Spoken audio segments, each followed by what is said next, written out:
마지막 여름이 될까봐 적군까지 깼어요.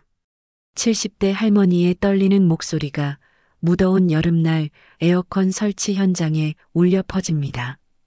10년차 에어컨 설치기사 박진수는 이 한마디에 가슴이 무너져 내렸습니다.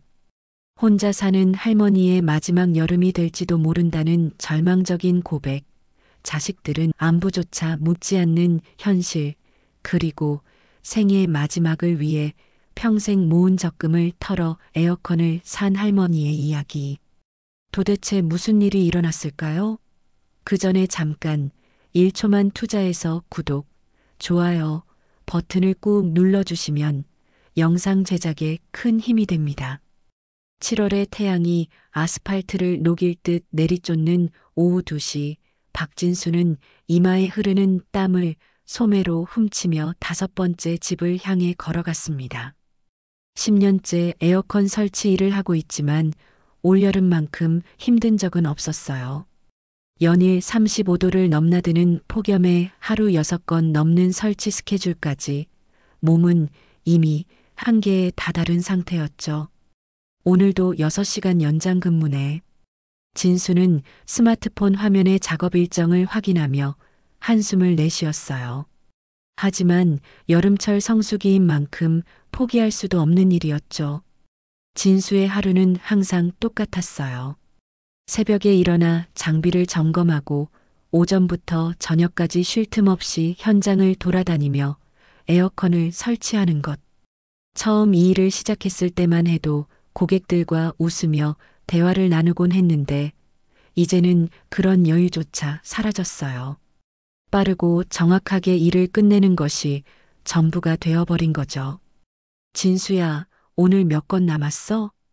동료 기사의 전화에 진수는 지친 목소리로 대답했습니다. 2건 더요. 이제 5번째 가는 중이에요. 전화를 끊고 나서 진수는 다시 한번 한숨을 쉬었어요. 언제부터인가 일이 기계적으로 느껴지기 시작했고 사람들과의 만남도 그저 업무의 연장선상에서만 바라보게 되었거든요. 무거운 장비를 어깨에 메고 걷는 진수의 발걸음은 무겁기만 했어요. 10년 전 이 일을 시작할 때의 열정은 온데간데였고 이제는 그저 생계를 위해 하루하루를 버티고 있는 기분이었죠. 하지만 진수는 아직 모르고 있었어요. 곧 만나게 될 5번째 고객이 그의 마음에 어떤 변화를 가져다 줄지 말이에요. 오래된 다세대 주택 앞에 도착한 진수는 건물을 올려다보며 작은 한숨을 내쉬었어요. 4층 건물인데 엘리베이터는 당연히 없었죠. 무거운 에어컨 실외기와 설치 장비들을 어깨에 메고 좁은 계단을 올라가야 하는 상황이었습니다. 4층까지라니. 진수는 중얼거리며 장비를 다시 한번 단단히 고정했어요. 땀에 젖은 작업복이 등에 달라붙어 불쾌했지만 이런 상황은 이미 익숙해진 일상이었죠.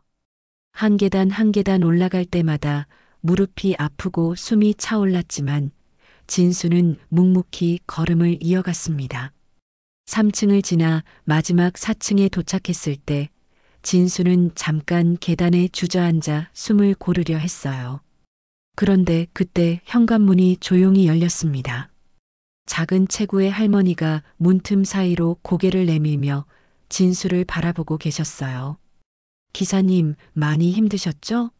이렇게 무거운 걸 들고 4층까지 올라오시느라. 할머니의 목소리는 나이에 비해 또렷했지만 어딘가 조심스러웠어요. 마치 다른 사람에게 폐를 끼칠까봐 걱정하는 듯한 말투였죠. 진수는 일어서며 인사를 했습니다. 안녕하세요. 에어컨 설치하러 왔습니다. 평소처럼 무뚝뚝한 목소리였지만 할머니는 환하게 웃으며 문을 활짝 열어주셨어요. 얼음은 없지만 물 한 잔 드시고 하셔요. 할머니는 이미 준비해둔 듯한 종이컵에 시원한 물을 따라 진수에게 건넸습니다. 진수는 잠깐 망설였어요. 보통은 이런 호의를 정중히 거절하는 편이었거든요. 하지만 할머니의 따뜻한 눈빛을 보니 거절하기가 어려웠죠. 감사합니다. 진수는 종이컵을 받아 물을 마셨어요. 차가운 물이 목구멍을 타고 내려가면서 몸의 열기가 조금씩 식어갔습니다. 그런데 이상했어요. 단순히 갈증이 해소되는 것 이상의 무언가가 가슴 한편에서 뭉클하게 올라오는 느낌이었거든요. 집 안으로 들어선 진수는 순간 숨이 막힐 뻔했어요. 바깥의 무더위보다 훨씬 심한 열기가 좁은 방 안을 가득 채우고 있었거든요. 선풍기 하나가 힘없이 돌고 있었지만 그마저도 뜨거운 바람만 내뿜을 뿐이었죠. 할머니, 여기서 어떻게 지내세요? 진수는 무의식 중에 물어봤어요. 평소라면 별말 없이 작업만 했을 텐데 이상하게 할머니가 걱정되더라고요. 방 안의 온도는 좋기 40도는 넘어 보였는데 이런 곳에서 어떻게 버텨내고 계신 건지 상상이 안 갔습니다. 그럭저럭 버티고 있어요. 밤에는 조금 낫거든요. 할머니는 담담하게 대답하셨지만 그 목소리에는 깊은 피로가 묻어났어요. 진수는 작업을 시작하면서도 계속 할머니를 신경 쓰게 되었죠. 케이블을 벽에 고정하고 배관을 연결하는 동안 땀이 비 오듯 흘러내렸습니다. 드릴 소리가 방 안에 울려 퍼질 때마다 진수는 할머니를 힐끔힐끔 쳐다봤어요. 혹시 시끄러워 하시는 건 아닌지, 불편해 하시는 건 아닌지 확인하려고요. 하지만 할머니는 조용히 구석에 앉아서 진수의 작업을 지켜보기만 하셨습니다. 기사님, 물 더 드실래요? 1시간쯤 지났을 때 할머니가 다시 물을 권하셨어요. 진수는 고개를 끄덕이며 잠깐 작업을 멈췄습니다. 물을 마시는 동안 할머니가 작은 목소리로 말을 꺼냈어요. 며칠 전 적금 하나 깼어요. 이거 설치하려고요. 할머니의 말에 진수는 깜짝 놀라 고개를 돌렸어요. 적금을 깨서 에어컨을 샀다는 게 어떤 의미인지 알 것 같았거든요. 그런 할머니의 표정은 어딘가 쓸쓸해 보였죠. 마지막 여름일지도 모르니. 할머니가 덧붙인 말에 진수는 완전히 당황했습니다. 마지막 여름이라니 도대체 무슨 의미일까요? 진수는 목이 메어 잠깐 말을 잇지 못했어요. 자식분들이 해드린 게 아니셨어요? 간신히 물어본 진수의 질문에 할머니의 얼굴에는 더욱 깊은 그림자가 드리워졌습니다. 그 애들은 내가 살아있는지도 몰라요. 할머니의 대답은 진수의 가슴을 한 번에 얼어붙게 만들었어요. 그 말 속에 담긴 서늘함은 방 안의 무더위보다도 더 차갑게 느껴졌거든요. 진수는 손에 들고 있던 공구를 잠깐 내려놓고 할머니를 바라봤습니다. 전화? 명절에나 한 통 올까 말까죠. 할머니는 쓴웃음을 지으며 계속 말씀하셨어요. 설날, 추석에 안부 전화 한 통 받으면 그게 1년치예요. 그마저도 요즘엔 안 와요. 바쁘다고, 일이 많다고. 진수는 순간 말문이 막혔어요. 평소 같으면 이런 개인적인 이야기를 들었을 때 적당히 맞장구 치며 넘어갔을 텐데 이상하게 할머니의 말 한마디 한마디가 가슴에 박혀 들어왔거든요. 무의식 중에 시선을 바닥으로 돌렸습니다. 아들 하나, 딸 하나 있어요. 아들은 부산에서 사업한다고 하고 딸은 미국 갔어요. 손자들 얼굴도 사진으로밖에 못 봐요. 할머니의 목소리는 점점 작아졌어요. 마치 자신에게 하는 말처럼 들렸죠. 진수는 고개를 들어 할머니를 다시 바라봤어요. 70 넘으신 할머니가 이 더위 속에서 혼자 지내신다는 것, 자식들과는 1년에 몇 번 통화하는 게 전부라는 것. 그 현실이 진수의 마음을 무겁게 짓눌렀습니다. 그래서 생각해 봤어요. 이번 여름이 마지막일지도 모르는데 더위에 죽을 수는 없잖아요. 할머니는 다시 웃으려 했지만 그 웃음은 너무나 쓸쓸해 보였어요. 적금 깬 돈으로라도 시원하게 한번 살아보자 싶어서요. 진수는 가슴 한편이 답답해졌어요. 이 집안의 더위보다 더 막막한 것이 있었어요. 바로 할머니를 둘러싼 고독이었죠. 그 고독이 좁은 방 안을 가득 채우고 있었고 진수도 모르게 그 무게에 짓눌리고 있었습니다. 뭔가 말을 해야 할 것 같았지만 어떤 말도 위로가 될 것 같지 않았어요. 2시간이 넘는 작업을 마친 진수는 마침내 실내기와 실외기를 모두 연결했어요. 이제 마지막 단계인 시험 가동만 남아 있었죠. 진수는 리모컨을 들고 전원 버튼을 눌렀습니다. 기계음과 함께 에어컨이 작동하기 시작했어요. 처음엔 미지근한 바람이 나왔지만 몇 분 지나지 않아 차가운 공기가 방 안으로 흘러나오기 시작했습니다. 진수는 온도를 22도로 맞추고 풍량을 최대로 올렸어요. 그러자 시원한 바람이 무더위로 가득했던 방 안을 빠르게 식혀나갔죠. 할머니는 에어컨에서 나오는 찬 공기를 느끼자 눈을 지그시 감으셨어요. 그리고는 2 손을 가슴 앞에서 모으고 작은 목소리로 중얼거리셨습니다. 고마워요. 정말 고마워요. 할머니, 온도는 적당하세요? 진수가 물어보자 할머니는 천천히 고개를 끄덕이셨어요. 그런데 할머니의 얼굴에 환한 미소가 번져나갔습니다. 진수가 지금껏 본 것 중 가장 순수하고 기쁜 표정이었어요. 이제야 사람이 사는 집 같네요. 할머니의 말에 진수는 가슴이 뭉클해졌어요. 단순히 시원해져서 좋아하는 게 아니라 진짜 사람답게 살 수 있게 되었다는 기쁨이었거든요. 그 순간 진수는 자신이 하고 있는 일이 단순한 설치 작업이 아니라는 걸 깨달았습니다. 진수는 목구멍에 뭔가 걸린 듯한 느낌을 받았어요. 10년 넘게 이 일을 해오면서 이런 기분은 처음이었거든요. 할머니의 그 환한 미소와 사람이 사는 집 같다는 말이 계속 머릿속을 맴돌았습니다. 리모컨 사용법 알려드릴게요.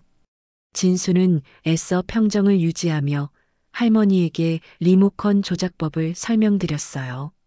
하지만 목소리가 자꾸 떨렸고 눈시울이 뜨거워졌죠. 참았던 감정이 터져나올 것 같아서 고개를 돌렸습니다. 마지막으로 필터 청소 방법까지 알려드리고 나서 진수는 장비를 정리하기 시작했어요. 하지만 마음 한편으론 이 집을 떠나고 싶지 않았어요. 할머니 혼자 남겨두고 가기가 왠지 걱정되었거든요. 장비를 모두 챙긴 진수는 할머니께 인사를 드렸어요. 설치 완료되었습니다. 이상 있으시면 언제든 연락 주세요. 평소처럼 업무적인 말투였지만 목소리엔 어딘가 아쉬움이 묻어났죠. 기사님, 정말 고생 많으셨어요. 덕분에 이번 여름은 견딜 수 있을 것 같아요. 할머니는 현관까지 따라 나오셨어요. 그리고 진수가 계단을 내려가는 모습을 끝까지 지켜보셨죠. 진수는 무거운 발걸음으로 계단을 내려갔어요. 3층, 2층, 1층. 각 층을 지날 때마다 할머니의 말들이 머릿속에서 맴돌았습니다. 마지막 여름일지도 모르니 적금까지 깼어요. 이제야 사람이 사는 집 같네요. 건물 밖으로 나온 진수는 트럭에 장비를 싣고 난 뒤 문득 뒤를 돌아봤어요. 4층 창문에서 희미하게 불빛이 새어나오고 있었죠. 아마 할머니가 새로 설치된 에어컨을 켜놓고 계실 거예요. 우리 엄마도 혼자 계셨으면 이렇게 외로웠을까? 진수는 무의식 중에 중얼거렸어요. 돌아가신 어머니를 떠올리니 가슴이 더욱 무거워졌습니다. 어머니가 생전에 혼자 지내실 때 자신은 얼마나 자주 안부를 물어봤었나 돌이켜보게 되었죠. 진수는 한참 동안 그 자리에 서 있었어요. 다음 스케줄이 있어서 서둘러야 했지만 발이 쉽게 떨어지지 않았거든요. 복도 끝에서 할머니가 사시는 집을 한 번 더 바라봤습니다. 그때 진수의 휴대폰이 울렸어요. 진수야, 마지막 집은 언제 갈 거야? 고객이 계속 전화해. 동료의 재촉하는 목소리에 진수는 정신을 차렸습니다. 지금 가고 있어요. 트럭 시동을 걸면서도 진수는 룸미러로 할머니 집을 마지막으로 바라봤어요. 작은 창문에서 새어나오는 불빛이 유독 따뜻해 보였습니다. 그 불빛 속에서 할머니가 처음으로 시원한 밤을 보내고 계실 거라는 생각에 진수의 입가에 작은 미소가 번져났어요. 에어컨 하나로 이렇게 달라질 수 있구나. 진수는 차를 몰며 혼잣말을 했습니다. 단순한 설치 작업이었지만 그 안에 담긴 의미는 결코 단순하지 않았거든요. 사흘이 지난 오후 진수는 우연히 할머니 집 근처에서 작업하게 되었어요. 마지막 스케줄을 마치고 나서 진수는 망설이다가 할머니 집 쪽으로 발걸음을 향했습니다. 그냥 에어컨이 잘 작동하는지 확인해 보자는 핑계였지만 사실은 할머니가 어떻게 지내고 계신지 궁금했거든요. 4층까지 올라가는 계단이 이번엔 그리 힘들게 느껴지지 않았어요. 아니, 오히려 기대감에 발걸음이 가벼워진 것 같았죠. 현관 앞에 도착해서 초인종을 눌렀습니다. 누구세요? 안에서 할머니의 목소리가 들렸어요. 사흘 전보다 훨씬 밝고 활기찬 목소리였죠. 에어컨 설치했던 기사입니다. 근처 작업이 있어서 잘 작동하는지 확인하러 왔어요. 문이 열리자 할머니의 얼굴이 환하게 밝아졌어요. 어머, 기사님, 어떻게 또 오셨어요? 할머니의 얼굴색이 사흘 전과는 완전히 달라져 있었습니다. 헬쑥했던 얼굴에 생기가 돌고 목소리에도 활력이 넘쳤어요. 에어컨 잘 돌아가시죠? 진수가 물어보자 할머니는 크게 고개를 끄덕였습니다. 기사님 덕분에 요즘은 잠도 잘 와요.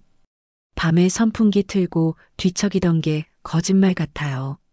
집 안으로 들어가 보니 정말 쾌적했어요. 에어컨이 적당한 온도를 유지하고 있었고 할머니는 오랜만에 제대로 된 휴식을 취하고 계신 것 같았죠. 여름이 처음으로 덜 무서워요. 할머니가 덧붙인 말에 진수는 가슴이 뜨거워졌어요. 필터는 한 달에 한 번씩 청소해 주시면 돼요. 제가 다음에 또 와서 확인해 드릴게요. 진수는 자연스럽게 말했지만 사실 이런 약속은 평소에 하지 않는 일이었어요. 할머니는 깜짝 놀라며 물어보셨죠. 정말요? 바쁘실 텐데. 괜찮아요. 이 근처 작업이 종종 있거든요. 진수는 웃으며 대답했습니다. 할머니의 안전하고 건강한 모습을 보니 마음 한편이 따뜻해졌어요. 그동안 자신이 얼마나 기계적으로 일해왔는지 깨닫게 되었죠. 그럼 다음에 또 뵙겠습니다. 진수가 인사를 하자 할머니는 손을 흔들며 배웅해 주셨어요. 조심히 가세요, 기사님. 돌아가는 길에 진수는 회사 차 안에서 고객 관리 앱을 켰어요. 평소라면 단순히 설치 완료라고만 기록했겠지만 오늘은 달랐습니다. 진수는 할머니 정보란에 꼼꼼히 메모를 남기기 시작했어요. 8월 중순쯤 필터 점검 차 방문 필요. 첫 번째 줄을 입력하고 나서 진수는 잠깐 망설였어요. 그리고는 용기를 내어 한 줄을 더 추가했습니다. 고독사 위험 고객으로 등록. 정기적 안부 확인 필요. 이런 개인적인 메모를 남기는 건 회사 규정에 없는 일이었어요. 하지만 진수는 상관없다고 생각했습니다. 할머니 같은 분들이 혼자 계실 때 작은 관심이라도 보여드리는 게 진짜 서비스라는 걸 깨달았거든요. 휴대폰 화면을 내려다보며 진수는 미소를 지었어요. 마지막 여름이라고 하셨던 할머니가 이제는 여름이 덜 무섭다고 말씀하신 게 얼마나 큰 변화인지 알 수 있었거든요. 에어컨 하나가 만든 변화치고는 너무나 컸죠. 자전거를 타고 집으로 향하는 길, 진수는 오늘 할머니의 환한 웃음소리를 떠올렸어요. 그 웃음소리가 무더운 여름 저녁 공기를 타고 계속 들려오는 것 같았습니다. 단순히 시원함을 선물한 게 아니라 삶의 희망을 되찾아드린 기분이었어요. 이런 게 진짜 일의 보람이구나. 진수는 혼잣말을 했습니다. 10년째 해오던 이 일이 오늘따라 새롭게 느껴졌어요. 기계를 설치하는 것이 아니라 사람의 삶 속에 작은 행복을 만들어주는 일이라는 걸 깨달았거든요. 신호등에서 잠깐 멈춘 진수는 하늘을 올려다봤어요. 해가 지고 있었지만 여전히 더운 여름밤이었죠. 하지만 어딘가에서는 할머니가 시원한 방에서 편안한 저녁을 보내고 계실 거예요. 그 생각만으로도 진수의 마음은 뿌듯했습니다. 집에 도착한 진수는 내일 스케줄을 확인하며 다짐했어요. 앞으로는 단순히 에어컨을 설치하는 기사가 아니라 사람들의 삶에 시원한 바람을 불어넣어주는 사람이 되고 싶다고 말이에요. 할머니가 건네주신 그 따뜻한 물 한 잔처럼 진수도 누군가에게는 따뜻한 사람이 되고 싶었거든요.